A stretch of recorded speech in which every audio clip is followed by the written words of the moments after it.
Olá, eu sou a Leila Sterenberg e começa agora o Meio Tempo, o programa da Escola de Comunicação, Mídia e Informação da Fundação Getúlio Vargas, a FGV-SMI ou FGV Comunicação. Elas são anteriores ao telégrafo. As pioneiras foram criadas na primeira metade do século XIX. Nesses quase 200 anos, evoluíram, claro, com a tecnologia, mas continuam firmes na missão de buscar informação em primeira mão e distribuir essa informação para jornais, revistas, rádios, televisão e, claro, para os meios de comunicação digitais. Bora falar das agências internacionais de notícias.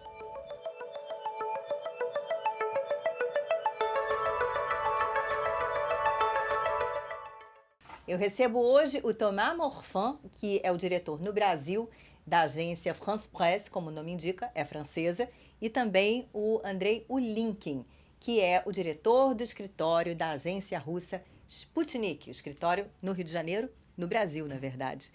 Bem-vindos, meninos. Boa tarde. Obrigado. Boa tarde, obrigado. Bom, merci e bienvenue e очень приятно. Спасибо. Добро пожаловать. Пожалуйста.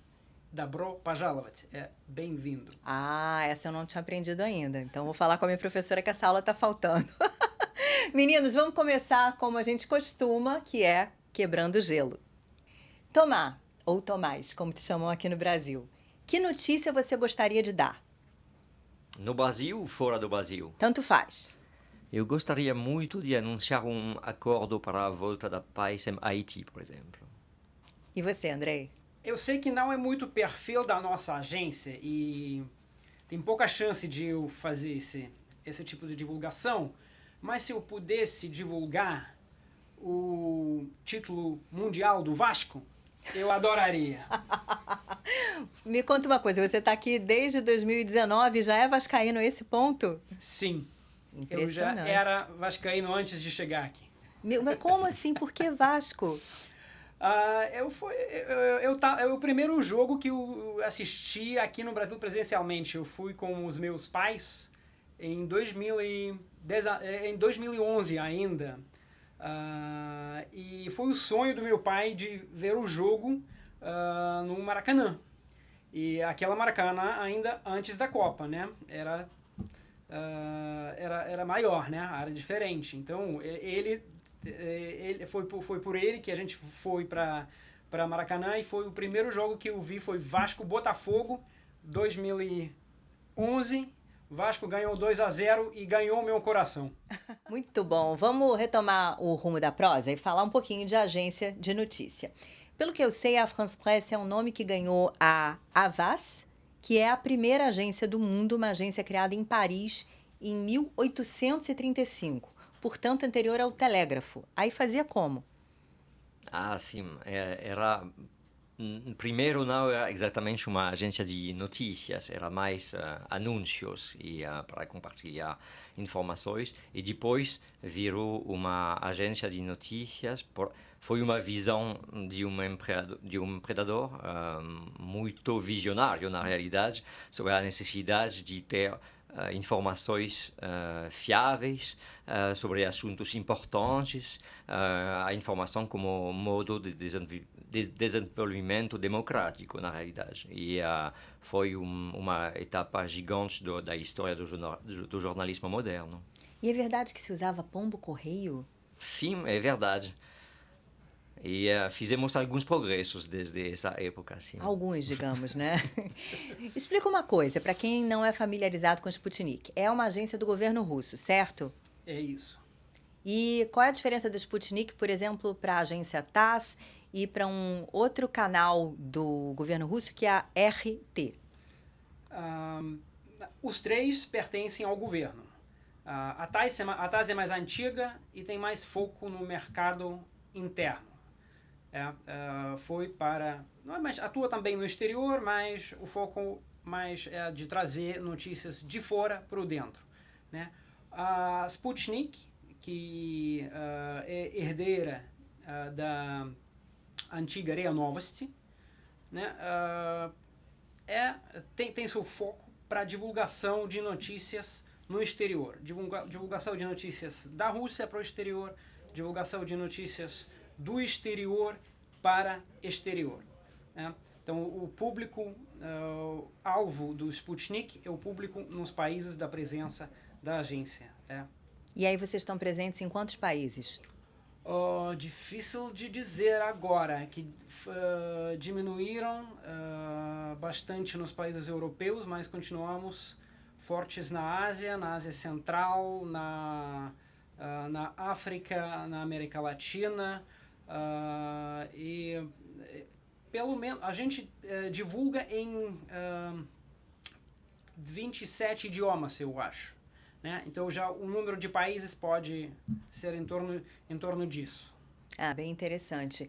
E a France Presse é uma potência, pelo que eu vi no Twitter ou X, na descrição, vocês têm 1.700 jornalistas espalhados pelo mundo. E aí, em quantos países também? Mesma pergunta. Posso dizer que estamos presentes em cada país do mundo. Tem algumas exceções, por exemplo, Eritreia ou Coreia do Norte, por exemplo, mas estamos presentes seja como escritórios realmente, seja como correspondentes no país. Então, acho que podemos contar nos dedos de uma mão única os países onde não temos alguém cobrindo as notícias do país mesmo. Sim. E vocês têm como grandes concorrentes, eu diria, a Associated Press, a Reuters, é por aí? Exatamente.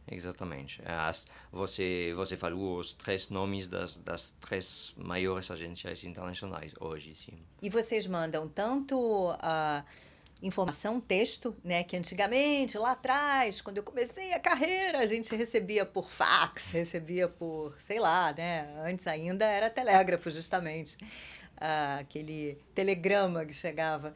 E então tem texto, mas tem imagem também, tanto foto quanto imagem em movimento, quanto vídeo, certo? O desenvolvimento da produção visual da AFP durante os últimos anos foi enorme, mas quando eu comecei na AFP há mais de 20 anos, produzimos principalmente texto e fotos.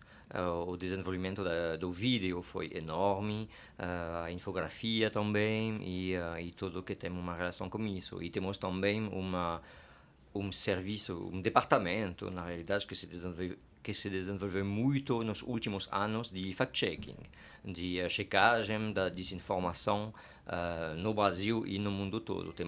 Tivemos a maior expansão da nossa história na rede fact-checking da AFP durante os últimos anos, na realidade.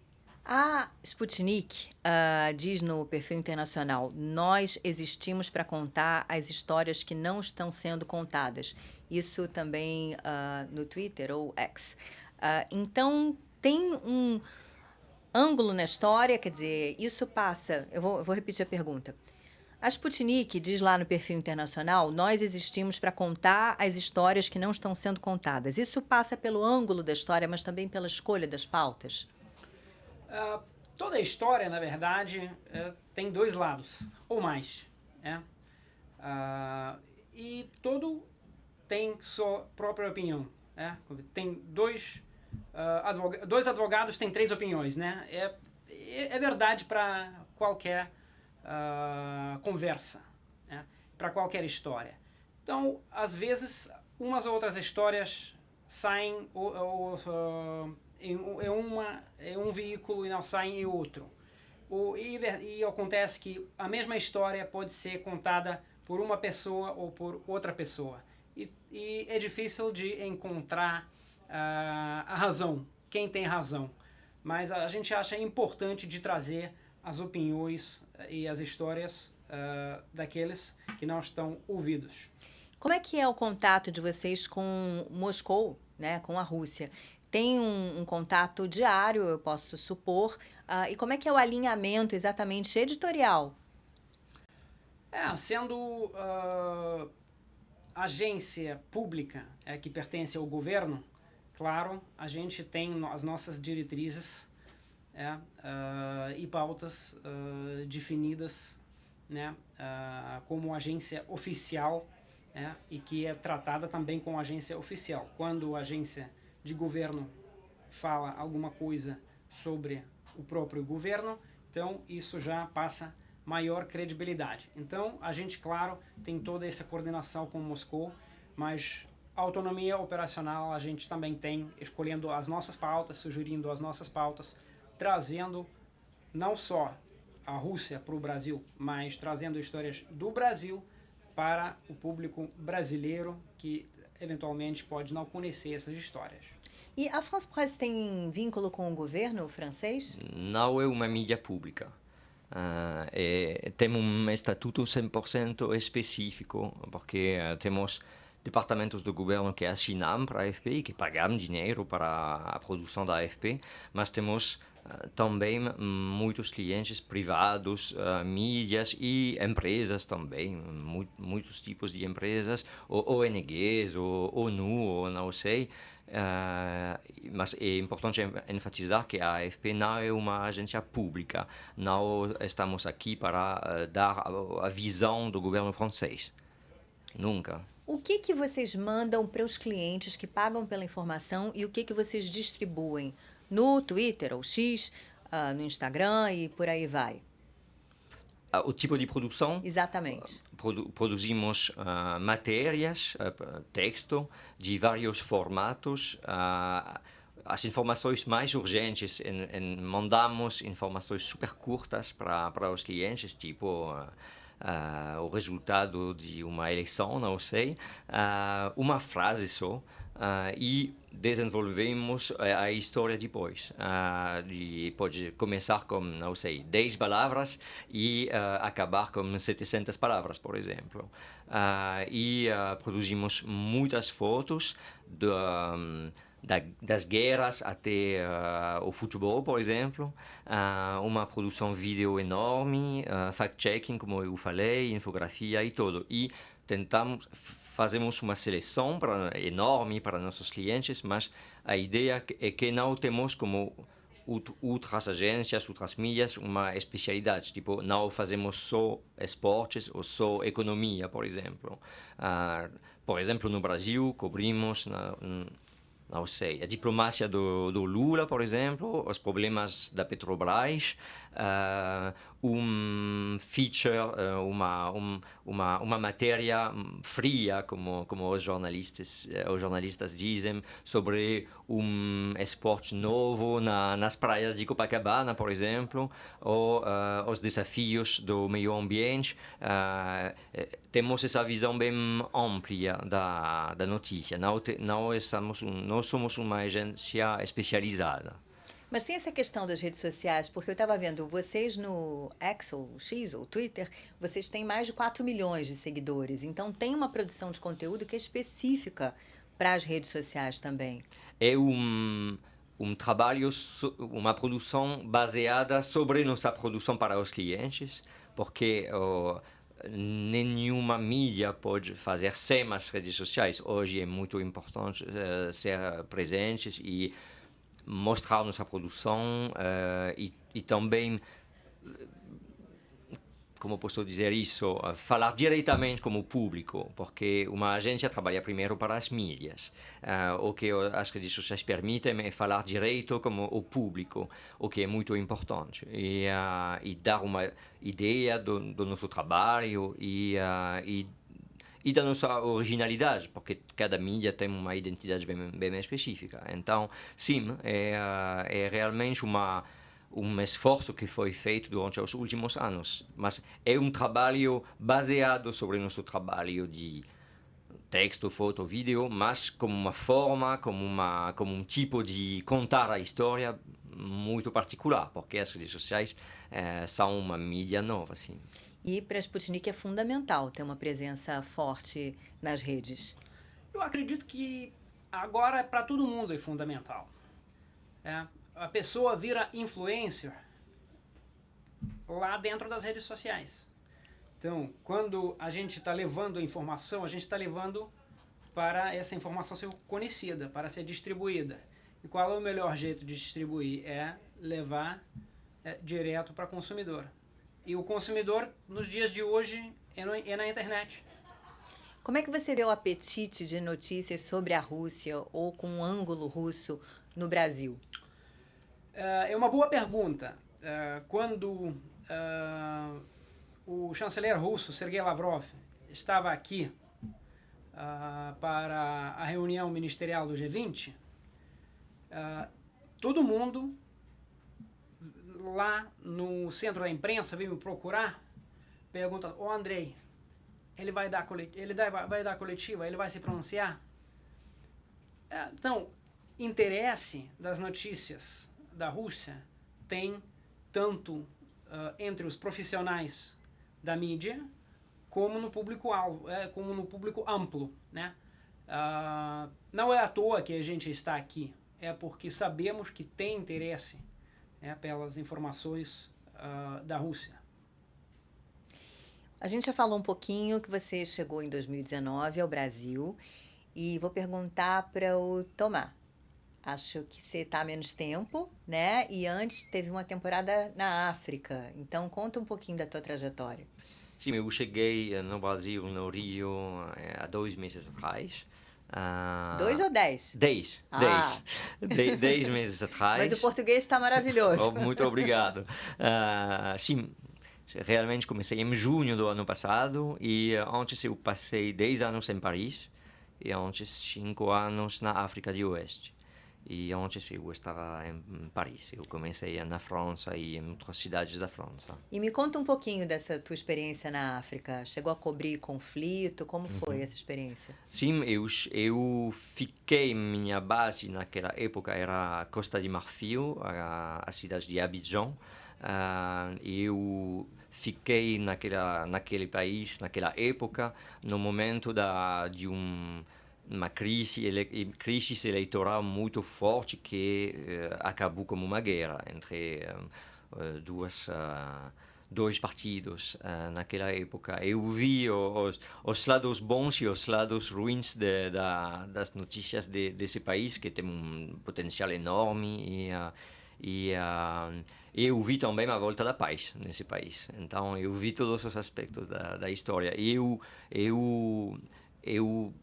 tinha a responsabilidade também de cobrir, além da Costa de Marfil, Níger e Burkina Faso, e foi o contrário. Quando a guerra na Costa de Marfil acabou, foi o começo da guerra no Sahel, com os grupos jihadistas. Então foi duas histórias super diferentes, com consequências muito diferentes também, e sim, foi um período super interessante. Sim. E como é importante o papel das agências de notícias num continente como o africano, que é tão rico, tão diverso e sobre o qual a gente aqui no Brasil, por exemplo, sabe tão pouco e deveria saber muito mais, até por ligações históricas.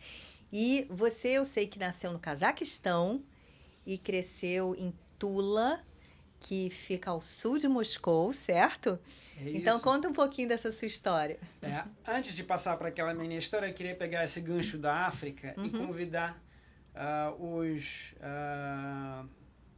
convidar todos que vão assistir a esse podcast de acompanhar também o podcast Mundioca da Sputnik Brasil, que toda sexta-feira faz programa sobre assuntos da África. Que realmente os meus colegas que fazem esse podcast trazem muitas coisas que eu nunca tinha ouvido sobre a África. Agora voltando para a minha história, sim, eu nasci em Cazaquistão, ainda na época soviética, quando o Cazaquistão fez parte da União Soviética. O meu pai é russo, a minha mãe é ucraniana, e depois a família mudou para a Ucrânia, moramos lá. O meu pai viajou bastante a trabalho, passamos pelo Egito, lá eu fui na escola. A minha infância foi assim, viajante. E depois, em 94, já depois da queda da União Soviética, a gente voltou. A família veio para a Rússia, porque nunca antes disso a família inteira morava na Rússia.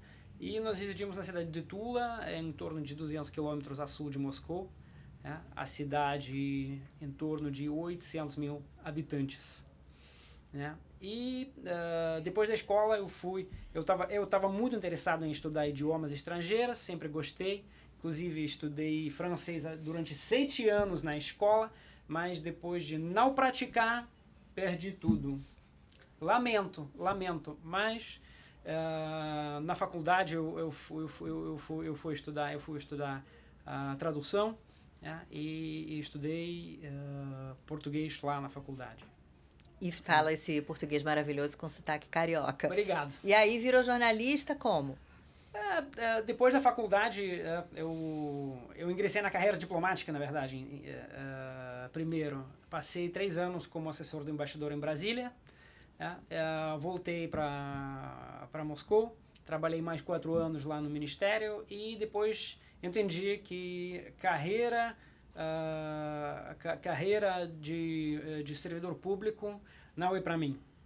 Eu gosto de coisas mais leves, mesmo dizendo de trabalhar na notícia não é sempre leve, é muitas vezes muito pesado, mas pelo menos dá mais liberdade pessoal. Isso que eu aprecio bastante. Mas a carga de trabalho, eu fico imaginando na AFP, por exemplo, deve ter gente 24 horas por dia. 24, como é que é? 24 sur 7, é assim que se fala? 24 horas sur 24, 7 jours sur 7. 7 jours sur 7. Bom, é o tempo inteiro, a qualquer hora tem notícia, afinal. Exatamente, e qualquer hora temos alguém que pode cobrir as notícias e editar as notícias e mandar as notícias para os clientes, sim. E você já tem time de futebol no Rio de Janeiro? Estou te Não perguntando vou isso porque isso. A gente começou com um vascaíno aqui fazendo uma confissão e você não... Tenho uma escola de samba, na realidade. Qual não um time de futebol. Qual é? Eu gosto da Mangueira, na realidade. Eu também. Então, pronto, empatou aqui. E vocês cobrem o carnaval, afinal. A FP cobre o carnaval. Então, esse ano deve ter sido especial para você, o carnaval. Sim, meu primeiro carnaval para curtir e meu primeiro carnaval para cobrir também. Sensacional. Meninos, agora chega o ponto da conversa em que a gente bota aqui no papo a inteligência artificial. Eu perguntei para o ChatGPT o seguinte: como a inteligência artificial pode ajudar no trabalho das agências internacionais de notícias? Resposta: a inteligência artificial pode ajudar agências internacionais automatizando tarefas de análise de dados e de conteúdo, melhorando a velocidade e precisão na verificação de fatos e na geração de insights. Além disso, pode otimizar a distribuição de conteúdo personalizado para diferentes públicos, aumentando a eficiência na produção de notícias e permitindo uma cobertura mais ampla e rápida de eventos globais. Faz sentido para vocês? Faz, Tomás? Faz, mas eu diria que, para mim, nenhuma mídia pode fazer agora sem a inteligência artificial e sem pensar em como trabalhar melhor com a inteligência artificial, mas com muita cautela, com muito cuidado. E que a responsabilidade editorial não pode ser a responsabilidade do ChatGPT, por exemplo. E o ChatGPT pode ajudar para, não sei, corrigir erros se eu escrevo de 2 maneiras diferentes o nome do ministro, não sei, ou para identificar pessoas em 1000 fotos, por exemplo. É um trabalho muito chato, que em uma foto podemos ter 5 pessoas e identificar todas pode ser útil 10 anos depois, mas é um trabalho não muito interessante para ninguém. Então a inteligência artificial pode ajudar de muitas maneiras, mas acho que a criatividade humana vai ficar imprescindível e também a responsabilidade humana. Você falou com alguém, você tem uma responsabilidade de contar a história de uma maneira baseada em fatos e rigorosa. Para mim, a inteligência artificial fica longe de poder fornecer tudo. Tem que ter um pé atrás, ou 2. Né, Andrei? Como é que a inteligência artificial e a IA generativa está ali nas discussões de vocês e na produção de conteúdo? A inteligência artificial está onipresente agora. Inclusive na Sputnik. Né? Nós temos uma apresentadora de notícias. A gente faz vídeos curtos com um apresentador de notícias que é 100% a inteligência artificial. A gente só produz o texto e produz a descrição para os nossos programadores aí que fazem tudo isso, e no final a gente recebe um vídeo como se fosse a apresentadora a apresentadora real. Esses vídeos a gente divulga nas redes sociais, nos canais do Telegram, no Zap, onde a gente está presente. Dá para conferir e para fazer juízo, se é bom ou não. Mas as tecnologias realmente podem ser utilizadas desse jeito, mas podem ser utilizadas para espalhar fake news ou criar fake news, como a gente já viu várias vezes. Por exemplo, eu adoro um influencer brasileiro que é Bruno Sartori, que ele faz muito vídeos com inteligência artificial, e ele já fala que e dá para ver nos vídeos dele que a inteligência artificial de 2 anos atrás e de agora, a distância entre essas duas tecnologias é enorme e pode ser utilizado tanto para o bem como para o mal. E os últimos vídeos dele, por exemplo, são totalmente... Você olha e você só desacredita porque você conhece que isso nunca poderia ter acontecido, né? Mas dá para utilizar. Claro que sempre com moderação. Um documentário sobre a guerra na Ucrânia, 20 dias em Mariupol, foi feito por uma equipe da Associated Press e ganhou o Oscar de melhor documentário. Vocês têm esse sonho de um dia deixar um legado e fazer algo no gênero, ou um livro, ou um documentário para ficar na história a partir do trabalho de vocês como jornalistas, como integrantes de agências de notícias importantes? Acho que eu gosto numa agência internacional como a AFP, um trabalho muito coletivo. Então, obtivemos no passado prêmios de diversos tipos para a guerra no Líbano, por exemplo, para muitas coisas, pautas sobre o meio ambiente e também pautas muito desconhecidas no mundo. Então, é sempre um trabalho muito coletivo. Ganhamos, quando eu trabalhava em Paris sobre assuntos africanos, porque depois de África eu continuei trabalhando sobre África, mas desde Paris, obtivemos um reconhecimento enorme para a nossa cobertura da Etiópia, por exemplo, da guerra na Etiópia. Mas cada um é uma parte é um integrante de um processo, porque para um trabalho, não sei, uma matéria com fotos e vídeos, na AFP pode ter 15 pessoas envolvidas no processo. Então é um trabalho, sim, de equipe. E eu te pergunto também, Andrei, sobre a guerra na Ucrânia mesmo, já que a tua família é misturada, é um tanto russa e um tanto ucraniana. Deve ser difícil estar acompanhando isso à distância, não? Eu acho que não é muito diferente de acompanhar de perto, né? Na verdade, eu não sou o único russo que tem mãe russa, mãe ucraniana e pai russo, ou mãe russo, pai ucraniano. A minha esposa também, ela tem pai russo, mãe ucraniana. Na verdade, são muitas famílias na Rússia na mesma situação, né? Então, e para os dois, sempre é constrangedor, né?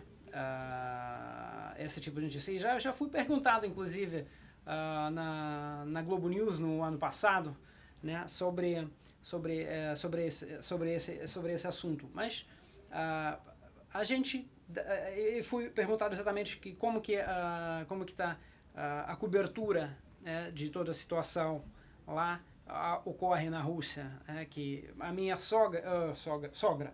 a minha sogra, ela pode acompanhar tanto notícias russas, depois ir para o site ucraniano ver lá como que está ali. Como eu falei, sobre as histórias a serem contadas. A mesma história pode ser contada por um lado ou por outro lado, mas a história é a mesma. E de qualquer forma, a gente torce pela resolução do conflito, desse conflito e outros, né? Porque perda de vidas humanas, eu acho que isso para o trabalho do jornalista, o trabalho da agência de notícias, é sempre algo difícil, né? O Tomás contou aqui que cobrir o conflito, é guerra civil, é essa coisa toda. Eu acho que esse é sempre algo desafiador para o trabalho da gente. Para a gente encerrar, se tem alguém acompanhando aqui a nossa conversa, alguém jovem está começando no trabalho e, por que não uma carreira em agência internacional? Tem espaço para, de repente, brasileiro? Que conselhos vocês dariam para quem, de repente, descobre, quem sabe esse é um caminho? Sempre abrimos vagas, na realidade, por exemplo, no escritório da AFP no Brasil, seja no Rio, seja em São Paulo, seja em Brasília. A primeira coisa é acompanhar os sites para saber quais vagas são abertas, é a base para saber o que é possível. E depois a dificuldade para cada jornalista é trabalhando para uma mídia internacional é ter uma visão do seu próprio país, mas uma visão internacional, o que pode interessar fora do país mesmo. É o mais difícil, na realidade. E para um francês, pensar em o que vai interessar da França, fora da França, é muito difícil. É a mesma coisa no Brasil. Acho que é uma coisa essencial. E é muito importante consumir mídias internacionais para ter essa visão do seu próprio país. E qual a tua dica, Andrei? A nossa equipe aqui no Rio de Janeiro é 99,9% brasileira. Eu sou o único russo lá na equipe. Então, e nós temos também vagas abertas, e brasileiro, e eu só tenho a elogiar o meu equipe brasileiro, que a gente fala que é o Dream Team. É o Dream Team. Quando eu cheguei para a Sputnik e fui apresentado à equipe, passando algumas semanas, a colega me perguntou: então, André, o que você acha da nossa equipe? A minha resposta foi meio reservada. Eu estava pensando em alguma outra coisa, estava meio voando. Eu falei: a equipe é boa. Eu falei: só boa? Eu falei: não, claro que é maravilhosa. E é verdade. É verdade. Eu só tenho a elogiar os jornalistas brasileiros, que são muito profissionais.